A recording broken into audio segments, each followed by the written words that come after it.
और इस समय बड़ी खबर राजधानी दिल्ली से, जहां रेखा गुप्ता सरकार ने अपना पहला बजट पेश किया है। बतौर वित्त मंत्री रेखा गुप्ता ने यह बजट पेश किया। इस बार का बजट 1 लाख करोड़ रुपए का है। बजट पेश करते हुए मुख्यमंत्री रेखा गुप्ता ने कहा कि पहली बार दिल्ली के इतिहास में हुआ है कि 2024-25 का बजट घटा। इस बार दिल्ली सरकार का बजट 1 लाख करोड़ का है। उन्होंने कहा कि 10 साल से बेहाल दिल्ली के लिए यह बजट इसे एक विकसित राजधानी बनाने के लिए है। गर्व के साथ मैं आज इस सदन के समक्ष बताना चाहती हूं कि इस बार का दिल्ली सरकार का बजट ऐतिहासिक है। 1 लाख करोड़ रुपए का प्रस्तावित किया गया है। 1 लाख करोड़ रुपए का बजट प्रस्तावित किया गया है। 1 लाख करोड़ रुपए का बजट।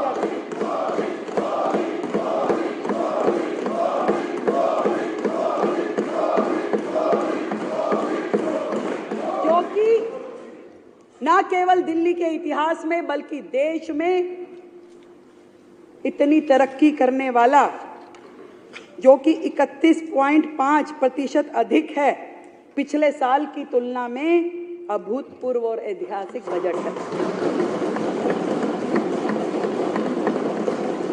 अध्यक्ष महोदय, जहां साल दर साल बजट बढ़ने की बजाय घटा, जहां जीडीपी की दर पूरे देश की तुलना में कम रही, राष्ट्रीय स्तर की अपेक्षा दिल्ली की प्रति व्यक्ति आय की जो गति पूरे देश में है उससे कम गति से बढ़ी। इससे यह स्पष्ट है कि पिछली सरकार में ना तो क्षमता थी कि वो राजस्व बढ़ा सके और ना ही इच्छा शक्ति थी कि विकास कार्यों पे ईमानदारी से खर्चा कर सके। ये स्थिति थी पिछली सरकारों की। और दिल्ली की वर्तमान स्थिति में यह स्पष्ट दिखाई देता है कि बुनियादी ढांचा और नागरिक सुविधाएं पूरी तरीके से ध्वस्त है, पूरी तरीके से ध्वस्त है। तो आपने दिल्ली की मुख्यमंत्री और वित्त मंत्री को सुना। अब दिल्ली की पूर्व मुख्यमंत्री और नेता विपक्ष आतिशी का इस बजट पर क्या कहना है, वो क्यों इसे हवाई बता रही हैं, सुनिए। आज का बजट जो भारतीय जनता पार्टी ने सदन पटल पर रखा है, उसको अगर एक शब्द में डिस्क्राइब किया जाए तो ये हवाई बजट है। इस 1 लाख करोड़ के बजट का कोई आधार नहीं है। दिल्ली सरकार के पास 1 लाख करोड़ का राजस्व कहीं से नहीं आने वाला है।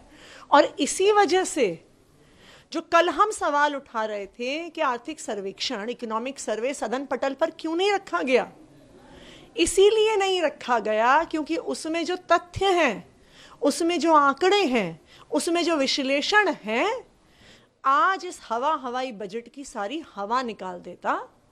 इसलिए निराधार बजट इन्होंने सदन पटल पर प्रस्तुत कर दिया है। लेकिन विपक्ष से हवाई बजट बता रहा है तो दिल्ली के मंत्री आशीष सूद भी मुख्यमंत्री की तरह कह रहे हैं कि दिल्ली का ये वाला बजट ऐतिहासिक है।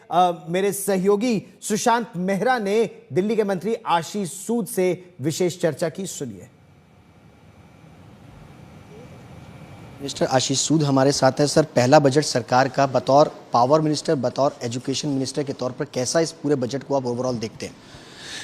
देखिए, ये बजट हमारी फिलॉसफी, नरेंद्र मोदी जी का विजन सबका साथ सबका विकास पर आधारित है। और इसका गाइडिंग डॉक्यूमेंट जो है वो विकसित दिल्ली का संकल्प पत्र 2025, जिसके आधार पर हमने चुनाव लड़ा था। और ये बजट भविष्य की दिल्ली तैयार करने का बजट है। ये बजट आज कोई 2-4 हजार लोगों को या 2-4 लाख लोगों को कुछ राहत देकर वोट बटोरने का बजट नहीं है। ये बजट दिल्ली के इंफ्रास्ट्रक्चर को खड़ा करके भविष्य की युवा पीढ़ी के लिए एक विकसित भारत की विकसित राजधानी बनाने का बजट है। कैपिटल एक्सपेंडिचर में इतने बड़े बढ़ोतरी होना आप समझिए, हमने कैपिटल एक्सपेंडिचर में 86% 15,000 करोड़ से लेकर 28,000 करोड़ रुपए कर दिया। कैपिटल एक्सपेंडिचर वो होता है जो टैंजिबल चीज़ों को बनाने, बसें खरीदने के लिए, सड़क बनाने के लिए, पुल बनाने के लिए, बस अड्डे बनाने के लिए, और इनके बनने से रोजगार का सृजन होता है। इस सेक्टर में सरकार पैसा लगा रही है तो और व्यापारी भी उस सेक्टर में पैसा लगाते हैं।